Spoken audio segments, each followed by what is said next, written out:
1977 9ാം class വിദ്യാർത്ഥിയായിരിക്കുമ്പോഴാണ് തിരുവനന്തപുരത്ത് മാർ ഇവാനിസ് കോളേജിൽ ഞാൻ എത്തുന്നത്.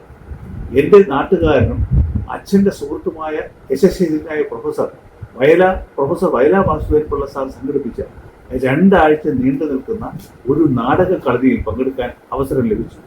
അങ്ങനെയാണ് അവിടെ എത്തിപ്പെടുന്നത്.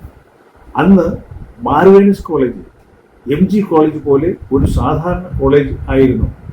ഏതാണ്ട് 5 വർഷം മുമ്പ് ഒരു അഡ്മിഷനുമായി ബന്ധപ്പെട്ട് മാർ ഇവാനിസ് കോളേജിൽ വീണ്ടും പോകാൻ ഒരു അവസരം ഉണ്ടായി.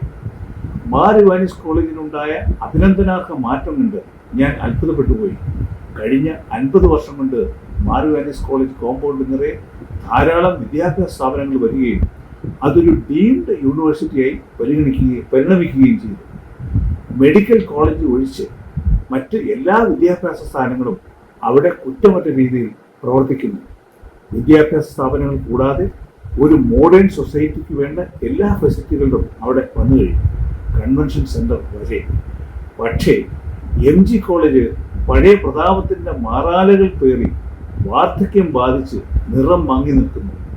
ദോഷം പറയരുതല്ലോ, വൈകുന്നേരം പോയാൽ MG കോളേജിൻ്റെ മുമ്പിൽ ഉള്ള റോഡ് മുഴുവൻ മലപ്പുറം കോഴിക്കോട് ഭാഗത്തുള്ള ചെറുപ്പക്കാർ നടത്തുന്ന തട്ടുകടകൾ കാണാം. ബീഫും പത്തിരിയും കഴിക്കാൻ പറ്റിയ ഇടം.